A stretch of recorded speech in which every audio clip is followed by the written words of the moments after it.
Fala, resenheiros, aqui é o Tyson Valadares. Aqui é o Fernando Lobo. E esse é o Resenha Pop com mais um episódio dos filmes que marcaram, né, Fernando? Sim, vocês gostaram, né, do primeiro episódio que a gente fez lá, teve bastante engajamento, foi bem legal, falando sobre A Pele que Habito. Hoje trouxemos um outro filme aí do mesmo molde, né, um filme misterioso, um filme de 2007. Qual que é o nome do filme, Tyson? Número 23, com o nosso querido e premiado e aclamado Jim Carrey. E muitos acham que Jim Carrey só é um bom ator de comédia, é porque não assistiu esse filme e alguns outros também. Ó, vou citar alguns aqui. O Brilho Eterno, Momentos e Lembranças, O Show de Truman, né? Tem vários filmes. Tem, acho que A Vida, aquele que ele faz, o Andy Kaufman lá, que é um comediante das antigas também. É muito bom esse filme, é bem antigo também, mas é bem legal. Eu vou arrumar minha cadeira que vai fazer barulho. Opa, aí fez.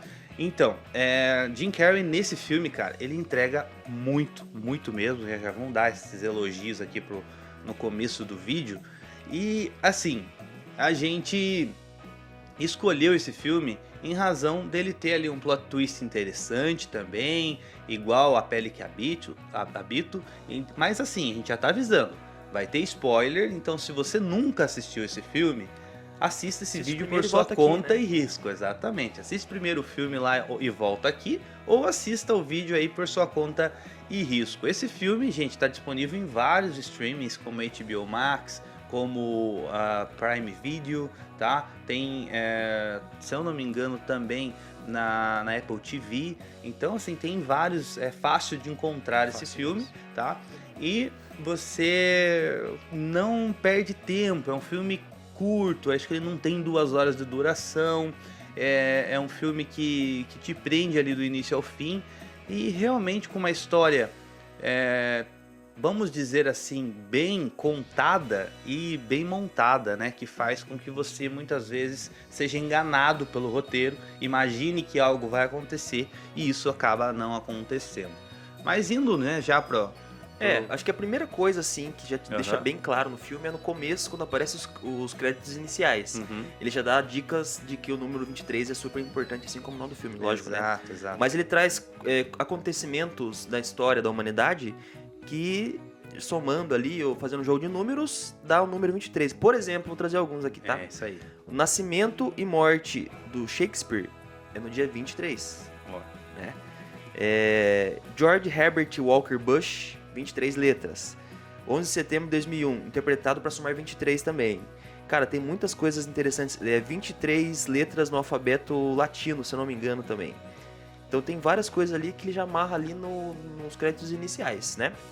E o filme começa ali com o Jim Carrey, mostra ele como um agente ali de controle de animais, né? Famosa carrocinha, né? Carrocinha, né? Se fosse aqui no Brasil era carrocinha.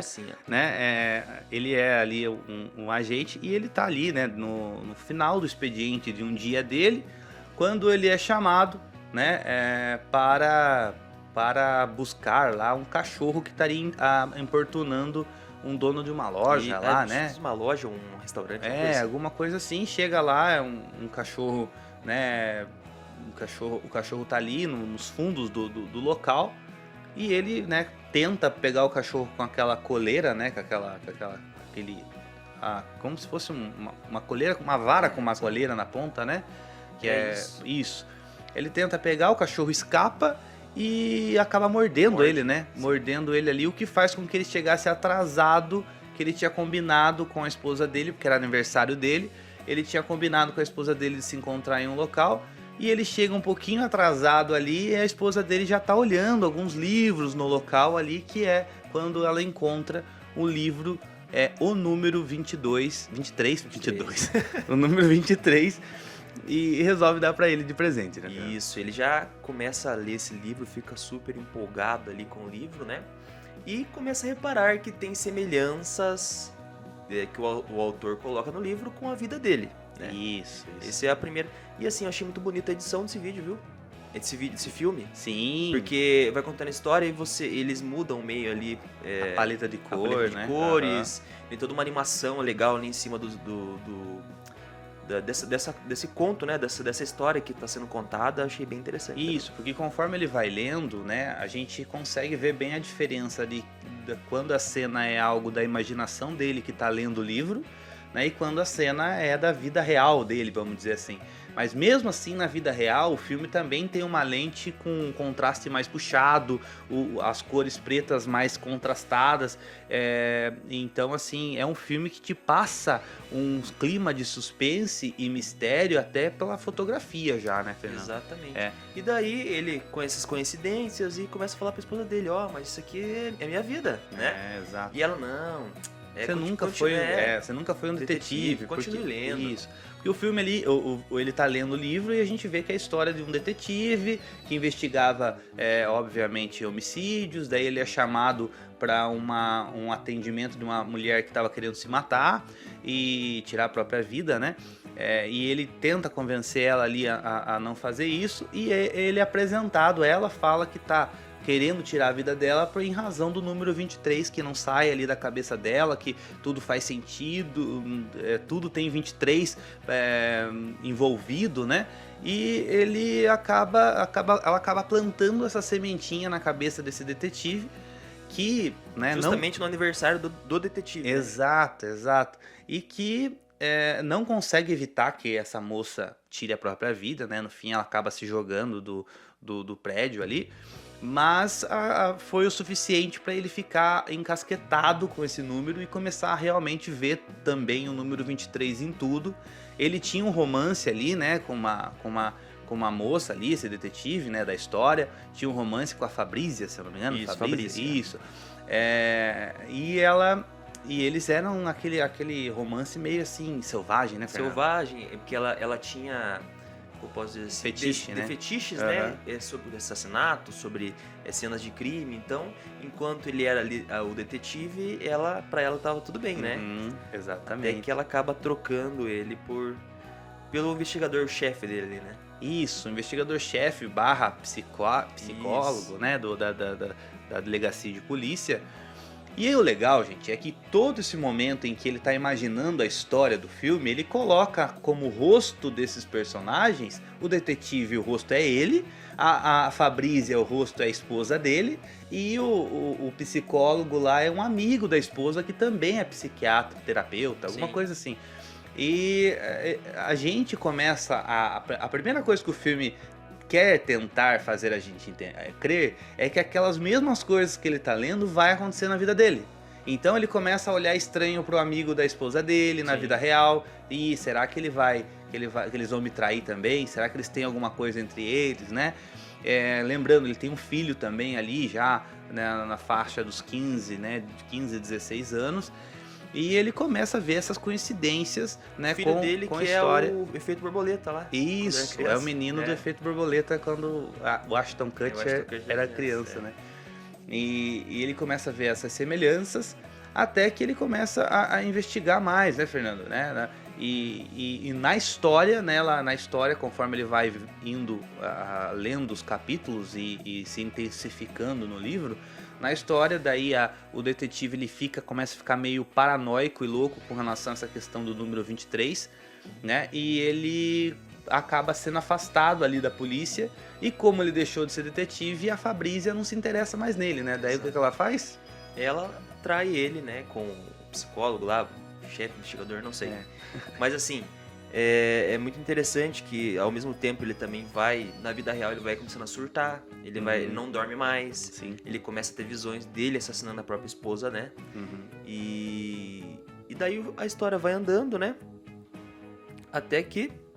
Então, a gente imagina que, nossa, será que vai acontecer a mesma coisa? Ele vai ficar louco pelo número 23, igual o detetive ficou, e vai matar a esposa também, igual, porque daí na história o detetive vai lá, mata essa Fabrícia, né, e faz com que o psiquiatra, psicólogo, chefe, sei lá, ele vá preso e seja condenado pelo assassinato dessa moça. E daí o livro termina exatamente no final do capítulo 22, com o investigador, com o detetive ali, que é o protagonista da história, na sacada do prédio para se matar. E o livro acaba. O livro acaba, não tem mais ali, tem só folhas em branco. E ele fica... Cara, eu tenho que saber o que acontece. Ainda. Exatamente, eu tenho que saber o que acontece. Nesse meio tempo, ele faz a ligação da história que ele tá lendo com um hotel lá, né, Fernando? Um hotel. E ele vai até esse hotel, ele reserva, passa a noite ali. Acho que na verdade, essa parte do hotel, ele vai assim, ele sai de casa, né? Porque isso. Né, ele vai no hotel aleatório pra ele, que ele acha que é aleatório. Exatamente. Ele chega lá e pede lá um quarto, né? O cara dá o quarto 27, ele fala assim, mas o 23, né? Então, tudo já é plantado na cabeça dele. Por que será, né? Por quê? Ele chega nesse quarto, né? Daí ele, na primeira vez que ele vai ali no quarto, ele só termina de ler o livro, né? Só termina de ler o livro até o capítulo 22, como a gente disse. E daí ele olha pela janela e vê o cachorro. Sim. Lá embaixo. Daí ele corre atrás do cachorro, consegue... o cachorro leva ele até um cemitério, né? Onde tem várias lápides, assim. O cachorro tá de frente para uma lápide. E ele consegue ali atirar um dardo de tranquilizante no cachorro. E daí chegam os donos do cachorro, que é um padre, e o jardineiro do padre, que é o dono do cachorro. E falam que o cachorro, ele gosta de ficar ali, olhando túmulos, né? Ele é chamado até de guardião dos mortos, né? O cachorro. E ele vê que o cachorro estava em frente ao túmulo de uma moça, tá? De uma moça ali. E ele fala, poxa, né? Coitada da moça, morreu ali no seu 23º aniversário, inclusive, né? Morreu com 23 anos. E o padre fala assim, olha, pois é, né, pior pra família, porque esse túmulo tá vazio, é só simbólico, porque o corpo dela nunca foi encontrado. Aí, ele fecha a história, no sentido de que aquilo não é uma ficção, ele entende que aquilo é uma confissão do assassino dessa moça que está na lápide ali e que o corpo dela nunca foi encontrado. Exatamente, o filho dele até tem uma ideia muito boa ali, né, pra tentar descobrir que o filho dele também, assim, é uma história por trás daí, né, o filho dele começa a ver o livro também. Exato. E ele descobre ali uma caixa postal, né. Isso, mas antes, Fer, quando ele descobre que a moça realmente morreu, mas o corpo nunca foi encontrado, ele investiga o caso e vai até a prisão, né? Ele vai falar com... Ele vai até a prisão pra falar com a pessoa que tá presa, acusada de ter matado a moça lá da lápide.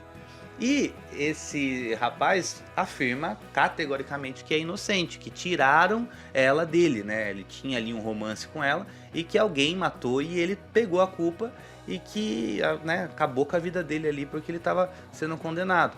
E ele, no caso, o nosso protagonista aqui, o Jim Carrey, o Walter, isso, esquecemos de falar o nome dele. O Walter Sparrow, ele se convence que aquele cara realmente ele é inocente. Até porque a soma das letras do nome do rapaz que está preso não dá número 23.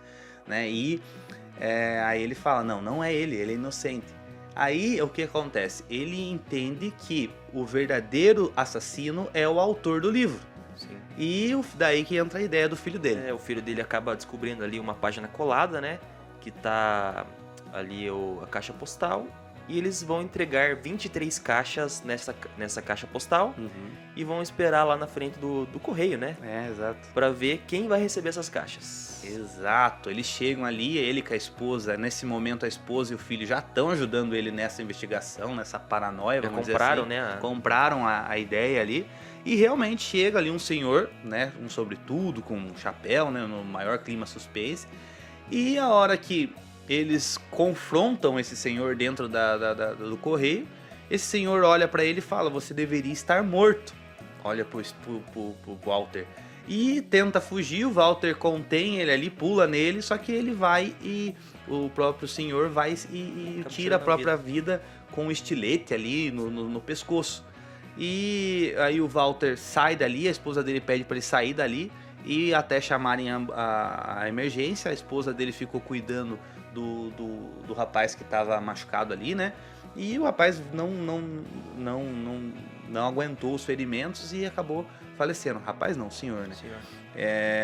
Nisso, A esposa ali, antes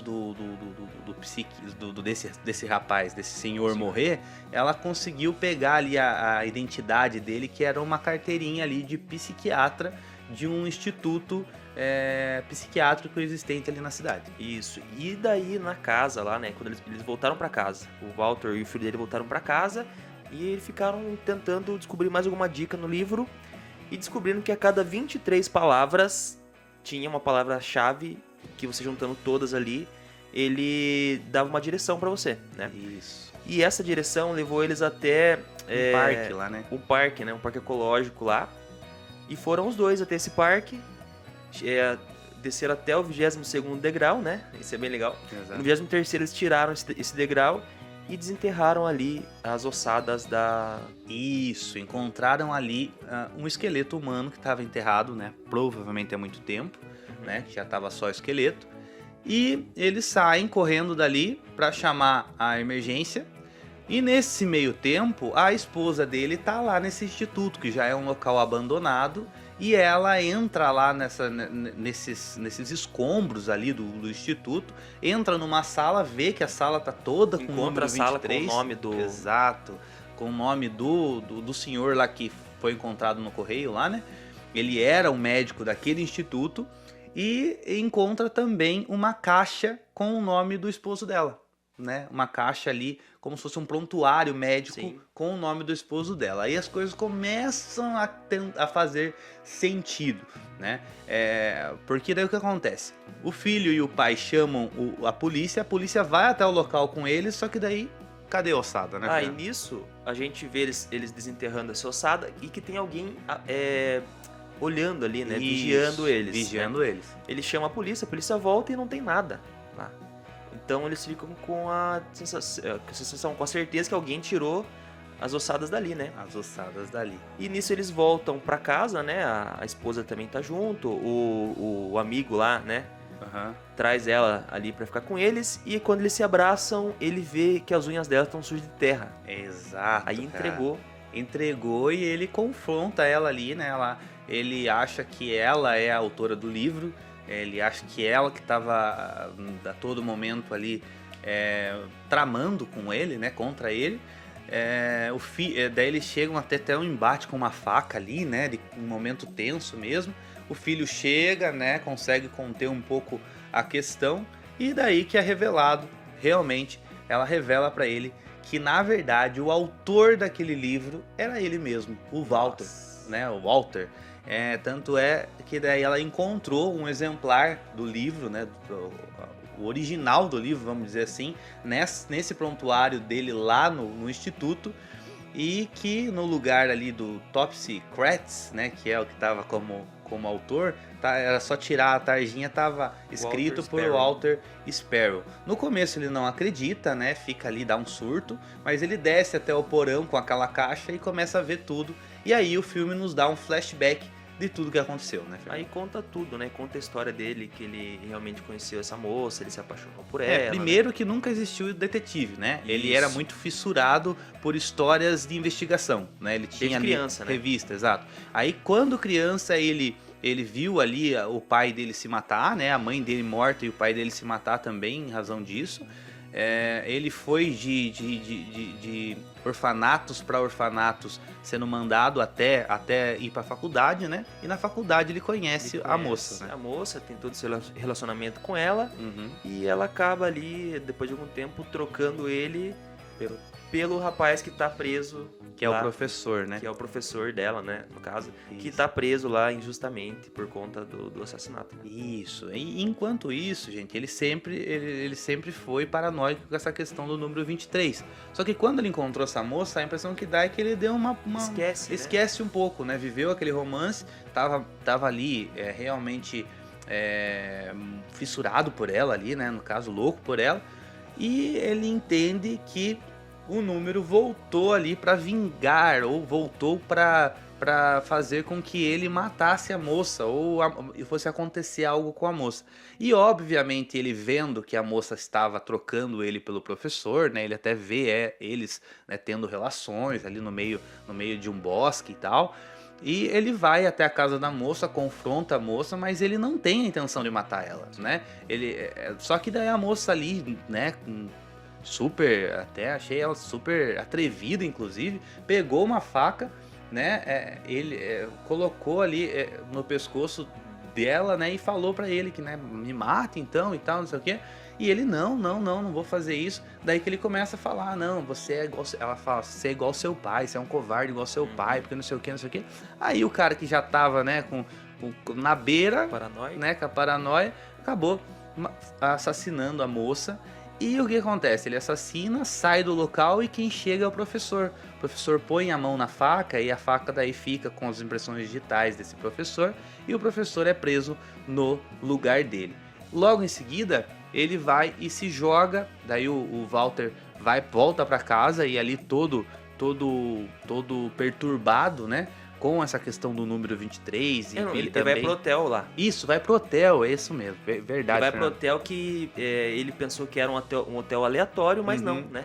Exatamente, daí ele vai pro hotel, depois que ele mata a moça, ele vai pro hotel, daí que ele escreve o capítulo 23. Ele fica assim, ó. Exatamente, daí que ele escreve o capítulo 23, e é uma coisa que a gente esqueceu de falar, é que o Walter do presente, né, que é o que tá casado, que tem filho, ele volta pro hotel depois de ter visto lá toda a caixa lá, e ele lê esse capítulo 23, que daí é ele mesmo dizendo, não, olha, toda essa história que você leu até agora no livro, ela foi inventada, a história real é essa que daí a gente está contando. E daí depois que ele termina de escrever o livro lá, né, na parede, no passado, ele acaba se jogando da janela do hotel e fica ali, né, anos e anos, né, ele não morre, ele fica gravemente ferido, né? gravemente ferido, bateu a cabeça e tal, e ele fica anos e anos em tratamento ali psiquiátrico nesse instituto lá que a esposa dele daí tinha ido investigar, quando o instituto funcionava, né? E lá no instituto ele tem ali 2 médicos que cuidam dele, né, Fernando? Isso, e um dos médicos dele é aquele senhor que recebeu as 23 caixas, que tirou a própria vida depois, né? Que ele pega essa cópia e ele também é meio que infectado pelo número 23. Exato. Aí, quando ele se recupera e recebe alta do instituto, ali na porta do instituto mesmo, ele conhece a esposa dele, com quem ele vai casar, ter o filho e seguir a vida daí que a gente começa a acompanhar no começo do filme.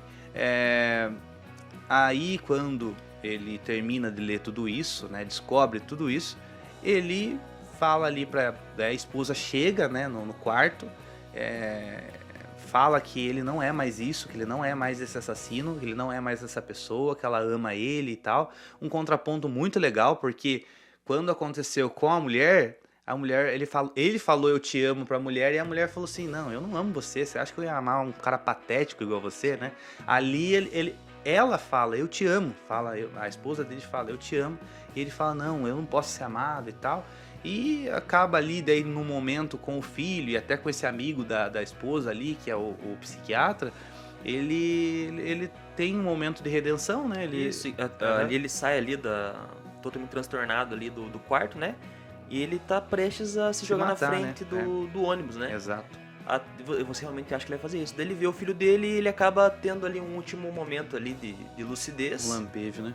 E o final da história é que ele acaba se entregando às autoridades. Exato, às autoridades. O filme termina com ele dizendo que os advogados estão dizendo que eles vão considerar essa entrega espontânea dele ali na sentença, e que uma hora ele vai sair e seguir a vida dele, mas que era a forma justa de tudo se resolver. Aparece ali o professor que estava preso injustamente ali no velório, né? Funeral, daí fizeram finalmente para a moça, e ele com a família dele ali na sala de visitas da prisão, com ele dizendo, né, que foi a melhor forma dele se redimir, mas mostrando que o número 23 ainda não deixou ele, né? E daí o final, a história assim em si, né, é muito legal porque existe coincidência, né? Será que o número 23 realmente tem esse poder ali na história, ou é tudo coincidência? Pois o que não ficou, o que ficou para que nós que assistimos interpretar, é essa questão. O número 23 realmente tem algo de sobrenatural que influencia? Porque tem coisas que não foi explicado no filme. Como que a mulher, dentre tantos livros ali na livraria, foi atraída a esse livro? Que é o livro número 23 que foi entregue para ele. Por que o cachorro lá fez tudo aquilo que fez com que ele se atrasasse, com que a esposa pegasse o livro, né?